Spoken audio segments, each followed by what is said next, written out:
E a gente tem como três pilares da relação de ajuda com uma pessoa que está perdendo alguém.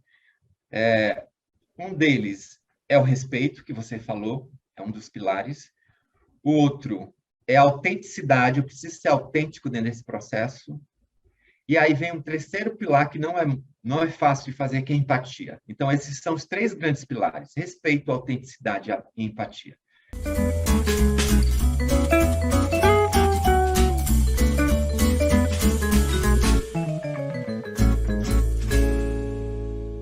Muito bem-vindos. Mais uma live da Empraxis. E a Empraxis vai conversar hoje com o Dr. Edivaldo Leal de Moraes. Ele é graduado em Enfermagem e Nutrição, pós-doutorado pela Universidade de São Paulo, e ele é diretor técnico de saúde da OPO, que é a Organização de Procura de Órgãos e Tecidos do HC, do Hospital das Clínicas da Faculdade de Medicina da USP. Então, doutor Edivaldo, seja muito bem-vindo. Conversaremos, então, sobre transplante de órgãos. O senhor gostaria de colocar mais alguma coisa na sua apresentação? Não, tá ótimo. Aí, ao longo da conversa, eu vou me apresentando um pouquinho da minha experiência, esses anos todos que eu estou trabalhando no Hospital das Clínicas nesse setor. Eu trabalhei no INCOR durante 10 anos. Olha que então, a minha vivência com o transplante é do outro lado, né? Os meus bebês lá, que eu trabalhava na UTI NEO, eram os receptores, né? Então, eu recebia muito bebê transplantado, crianças maiores transplantadas. E a ciência é incrível, né, nesse sentido. E passei também pela situação, a experiência, né, da minha ex-sogra, né, porque eu era casada ainda quando ela faleceu, e o enfermeiro da doação veio conversar com a gente para fazer entrevista, né, para doar a córnea dela na época. E, assim, a postura daquele enfermeiro, eu já tinha visto as entrevistas, mas eu nunca tinha participado, né, como alguém. E a postura do enfermeiro foi tão incrível, assim, um silêncio que não era incômodo, sabe? Depois de toda a explicação, esperando a nossa resposta. E foi, assim, magnífico, de verdade. Que bom, né? Ótimo. Então, hoje a gente vai falar sobre a experiência do enfermeiro, né? Qual é a posição do enfermeiro? Quando a gente fala de transplante de órgãos, o enfermeiro tem que autonomia, né? Tem qual função? O enfermeiro, ele tem toda a autonomia. Aliás, o Brasil projetou toda essa dinâmica do processo de doação baseado em duas profissões, né, que está até em portaria ministerial. Uma delas é a medicina, é o médico, e outra é o enfermeiro. Óbvio que as outras profissões, elas são extremamente importantes, como a psicologia, o serviço social, o pessoal da farmácia, o pessoal da biologia, que fazem exames complementares, que vão ajudar aí na distribuição de órgãos. Mas, assim, no campo prático mesmo, do dia a dia, são os enfermeiros. 90% das organizações de procura de órgãos, elas são compostas por enfermeiros. Tá? Então, o enfermeiro tem um papel extremamente relevante e atuante dentro desse processo, que não é fácil, que é complexo, porque a gente lida com a morte de pessoas, a gente lida com famílias enlutadas, e essas pessoas, elas precisam ser treinadas para fazer isso, e a curva de aprendizado dessas pessoas demanda muitos casos. Eu, ao longo de 25 anos, eu devo ter mais de 2.000 contatos dentro desse cenário com famílias. Isso eu ainda estou aprendendo. Eu ainda, no dia a dia, eu ainda estou aprendendo com as famílias. E eu falo que é uma riqueza enorme ter sido presenteado para trabalhar num setor de extrema relevância, que é lidar com o luto das pessoas numa perspectiva lá do outro lado, que é alguém precisando dessa conversa minha com a família. Ou seja, dessa conversa eu posso tanto beneficiar a família, no sentido de ajudá-la a tomar uma decisão num momento extremamente difícil, que é ajudar pessoas que elas não conhecem, que elas não vão conhecer, que são os receptores de órgãos. Então, eu tenho aí um duplo papel dentro desse cenário que eu chamo de complexo, que é o cenário da morte. Eu tenho o papel de defender a família que está sofrendo, ou seja, de ter propriedade no sentido da técnica da humanização dentro desse processo, para não adicionar mais dor para a família. E eu tenho também a outra perspectiva, que é o receptor, que aguarda esse momento. Ainda é a única forma que nós temos de terapêutica para salvar alguém que está numa lista de espera por um coração, por pulmões, por rins, fígado, tirando órgãos de pessoas nessa condição, que é a condição de morte cefálica. E aí a gente não pode esquecer nunca, né, de agradecer ao receptor, que é o indivíduo que vai fornecer esse bem, que eu chamo o órgão de um bem que não tem preço, tá? E a família que vai ceder o corpo para que a gente manipule, no sentido de extrair esses órgãos para transplante. A gente está em uma parada nesse processo, e depois a gente vai entregar esse corpo para a família. Então, eu falo que a ética dentro desse processo ela é fundamental. Tá? Então, os indivíduos que trabalham com esse processo, eles têm como objetivo aí maior, né, sempre trabalhando dentro do que é legal e do que é ético. No sentido de... eu falo que é tornar esse momento positivo para a família. Aí as pessoas perguntam, nossa, como você pode transformar um momento tão trágico, que é perder alguém, em algo positivo? E aí a ideia exatamente é que a família tenha uma experiência positiva e que ela possa ser uma replicadora de que tudo foi ético e tudo foi legal dentro desse contexto. E eu falo que esse é a grande expertise do enfermeiro dentro desse cenário. Por isso que a gente tem que escolher bem as pessoas que vão trabalhar nesse cenário. Elas precisam ser treinadas do ponto de vista do luto. Tá? Eu não preciso ter conhecimento profundo como a psicologia, mas eu preciso entender coisas básicas, como você mencionou, né, na tua experiência, que é quando é que eu faço silêncio? Quando é que eu exteriorizo a palavra para a família?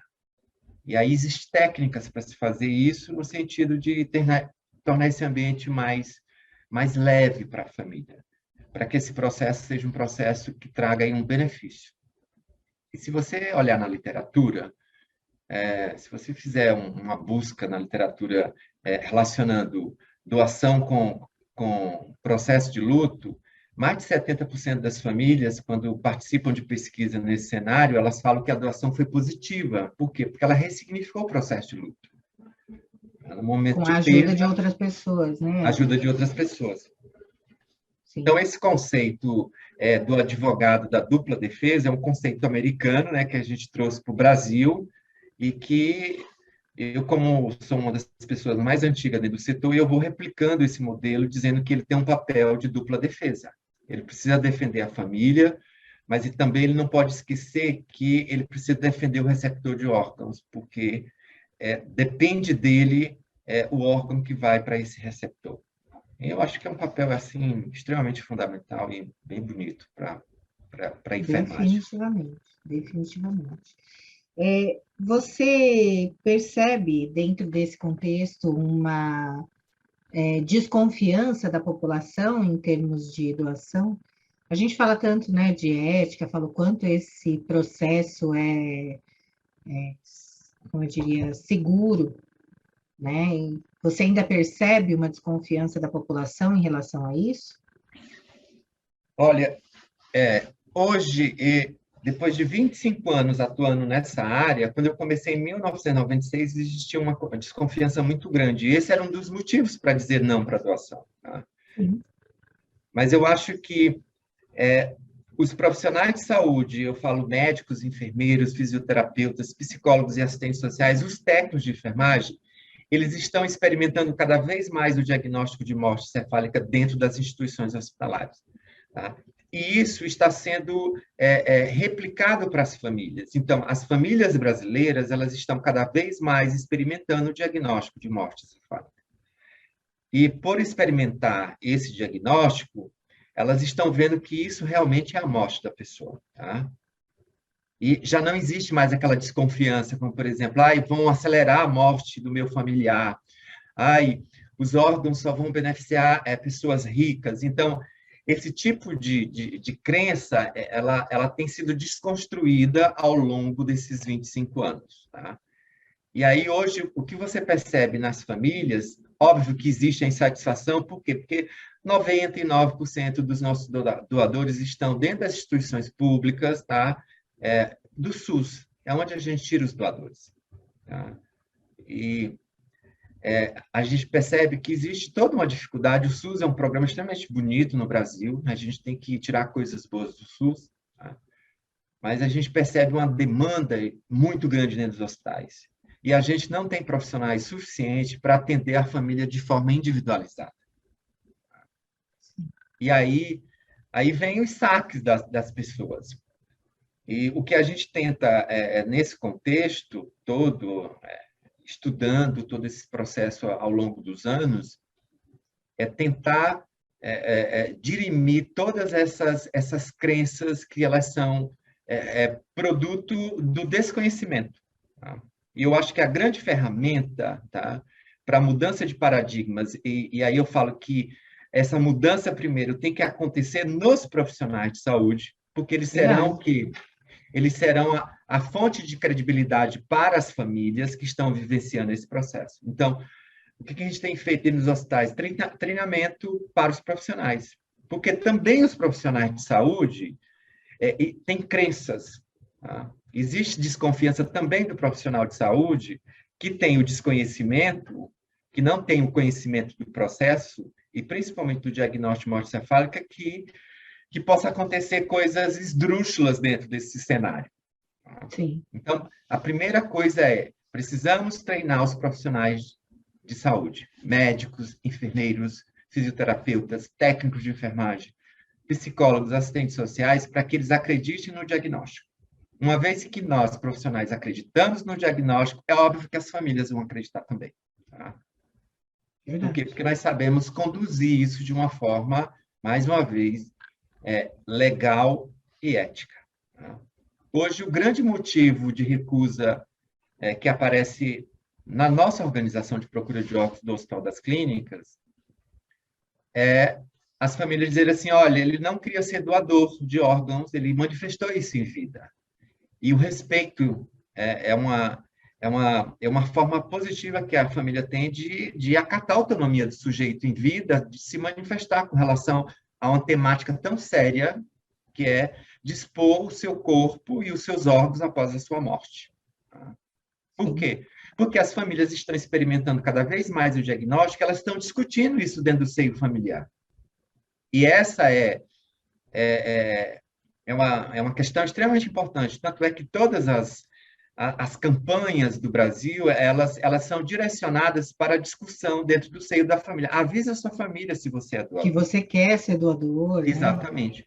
Por quê? Porque o cenário, quando a família conhece a vontade do ente querido, ela acata essa vontade. E essa discussão é muito importante. E aí a gente tem satisfação ainda hospitalar, ainda tem um pouquinho de desconfiança. A gente é um momento de morte, e as famílias têm crença, e ter crença é muito bom, tá? Sim. Porque o mecanismo de defesa, né? Exatamente. É um mecanismo de defesa diante de uma coisa catastrófica, que é perder alguém, e luto é horrível. E o luto, quando a gente fala de luto total, é quando a gente perde alguém. Esse alguém ele é significativo e representativo para a gente. Perder alguém não é fácil. E aí esse profissional ele tem que saber manejar essa situação. E eu falo que nós não vamos para os hospitais para convencer as famílias a doarem órgãos para transplante, mas nós vamos para possibilitar, porque possibilitar é algo mais ético, ele é mais, digamos, ele tem mais possibilidades. Tá? Então, nós vamos lá ajudar a família a escolher o caminho. E o caminho tem que ser aquele que vai trazer conforto. Tá? E essa E para as família também está famílias, sob nosso cuidado, né? Não é de mão exatamente, única, né? É o que você falou, né? Você tem que ser o advogado dos dois lados, né? Tá certo, é o advogado dos dois lados. Então, eu preciso defender a perfeito. família, eu preciso fazê-la, eu sei que a família ela possui capacidade de tomar decisão, embora ela esteja num cenário, num contexto complexo, que é perder alguém, tá?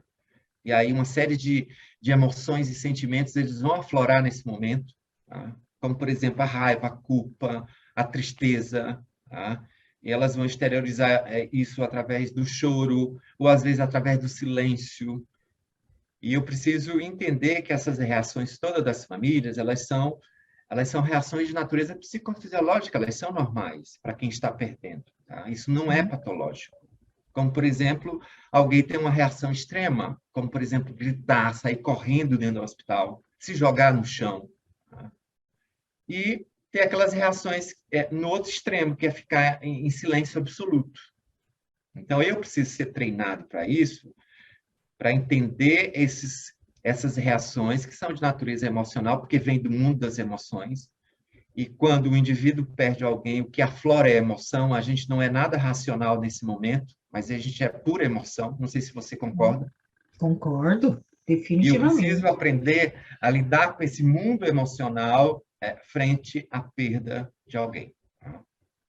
Quando a É uma família questão de apresenta respeito também, né? Até exatamente. você entender em que momento esse cara consegue ouvir o que você tem para dizer para ele. E, e tudo que eu estou falando, isso é tirado de teorias de comunicação, Claro. da filosofia, da psicologia. E a gente tem como três pilares da relação de ajuda com uma pessoa que está perdendo alguém. Um deles é o respeito, que você falou, é um dos pilares. O outro é a autenticidade, eu preciso ser autêntico dentro desse processo. E aí vem um terceiro pilar que não é fácil de fazer, que é a empatia. Então, esses são os três grandes pilares: respeito, autenticidade e empatia. A vida delas, quando elas adoecem. E doença é desequilíbrio. Tá? E o desequilíbrio maior é quando a pessoa morre. E Sim. eu preciso entender desses pilares, tá? Para não cair num terreno complexo que chama juízo moral. Tá? E toda vez De que eu julgar, né? A caio família que de decide julgar a não família, doar. de não doar. Nossa, era um paciente tão jovem, poderia salvar a vida de tantas pessoas, e aquela mãe não doou. E aí a gente cai no juízo moral, no terreno que é movido pelos nossos preconceitos, porque a gente vai para o hospital cheio de preconceitos, porque nós Sim, somos também seres humanos, claro. isso. Nós somos profissionais de saúde porque optamos por uma profissão dentro da área de saúde, ou medicina, ou enfermagem, ou psicologia, ou serviço social, ou técnicos de enfermagem. Tá? Mas nós somos os seres humanos lá, misturado com a profissão que nós escolhemos. Sim. Então, eu preciso desenvolver essas habilidades de comunicação, que aí os psicólogos chamam isso de comunicação terapêutica, e aí os três grandes pilares de tudo isso é respeito, autenticidade e empatia. Se eu não conseguir desenvolver isso dentro do hospital, eu vou me tornar um profissional desumano.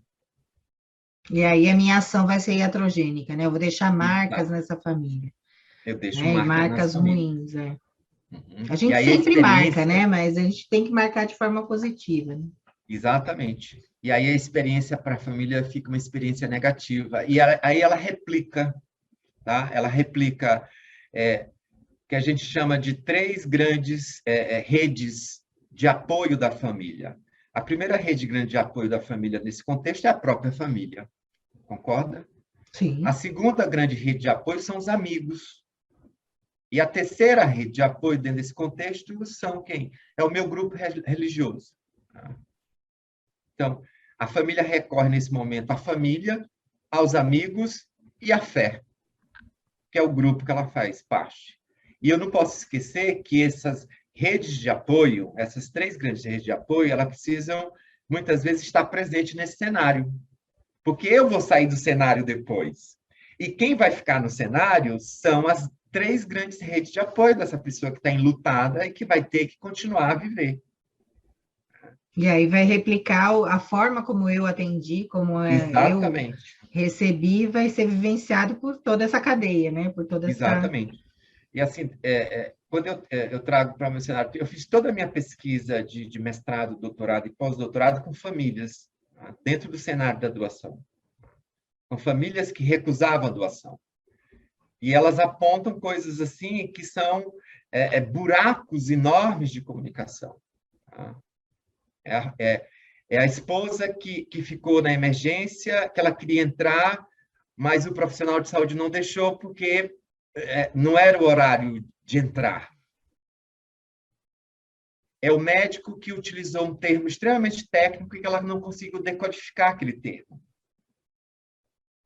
E aí eu trago todas essas coisas assim, para a enfermagem. A enfermagem tem uma capacidade de ajudar essas famílias enorme, porque elas podem decodificar coisas para as famílias que elas não entenderam dentro da linguagem médica. E aí entra a questão dos pilares da relação de ajuda. Eu preciso ter respeito para essas famílias, eu preciso ser muito autêntico.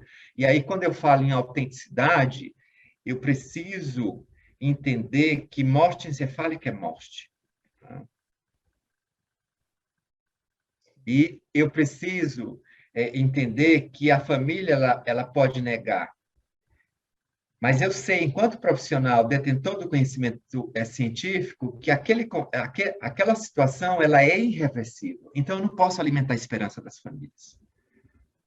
Se eu faço isso, eu não estou sendo autêntico dentro da minha atuação profissional. Está sendo cruel, né? Porque se a gente sabe que não vai reverter, né? Se gerar esperança nessa família, para quê? Exatamente. Eu E acho que aí o a enfermeiro questão, ele tem dificuldade, né, em lidar com notícias difíceis, né? Os profissionais em geral, né? sim, tem um potencial enorme para atuar nesse cenário, tá? Mas foge do cenário. Por quê? Porque não foi treinado para lidar com esse cenário. Sim, sim. E aí a gente vê uma profissão que está crescendo muito dentro do cenário hospitalar, que é a psicologia hospitalar. Ou seja, a psicologia hospitalar está preenchendo esse espaço que a medicina e a enfermagem, que Não estão deixando. de forma mais direta com os pacientes, elas estão preenchendo. E que é bem-vindo isso. Sim. É super bem-vindo essa ajuda. Porque a gente tem que entender que esse cenário ele é interdisciplinar. Ele não é um cenário de uma única profissão ou de duas profissões, mas ele é um cenário interdisciplinar de várias profissões. E quando essas profissões conversam de forma extremamente uniforme, quem ganha com tudo isso? São as famílias. Por isso que eu falo que é um cenário complexo, viu? Extremo. Definitivamente é extremamente complexo. E a comunicação, a gente fez um vídeo com a professora Maria Júlia, e ela estava falando sobre comunicação não verbal, né? E aí ela traz que a maior parte das reclamações, por exemplo, relacionadas à ouvidoria dos hospitais, são relacionadas à comunicação. Agora, você imagina num momento desse, né, de extrema fragilidade da família, se você não consegue falar com a família de forma adequada, não usa as palavras certas, né? Ou vai em busca, por exemplo, de convencer a família a doar os órgãos, né? Não entendeu qual é o seu papel dentro desse processo. Né? E a gente precisa entender, eu sempre falo assim nas apresentações, a legislação brasileira ela é bem clara. Tá? Ela transferiu para a família, para o representante legal, a tomada de decisão. É ele que vai dizer se ele vai disponibilizar o corpo para que a gente, né, manipule no sentido da extração de órgãos para transplante ou dizer não. Então, doar e não doar são corretos. Por quê? Porque a lei garante isso para a família. É óbvio que isso caracteriza um dilema ético para as famílias, né? Porque ela tem duas opções que são o quê? Que são corretas. E ela precisa escolher uma dessas opções. E aí entra o grande papel do profissional treinado, o enfermeiro, nesse cenário, que é o quê? Que é apresentar as possibilidades dentro dessas opções. Tá? Baseado todo em princípios éticos e legais. Sempre, né? E aí vem o grande, a questão que é o papel desse profissional no sentido de fazer a família, tá, tomar uma decisão. Eu sei que doar órgãos é uma boa decisão, mas para 42% das famílias brasileiras que disseram não para a doação, a boa opção foi o quê? Foi recusar a doação. E eu digo que o problema não está nas famílias. A culpa não é das famílias. A culpa ainda é nossa, profissionais de saúde, que ainda não sabemos manejar esse contexto complexo.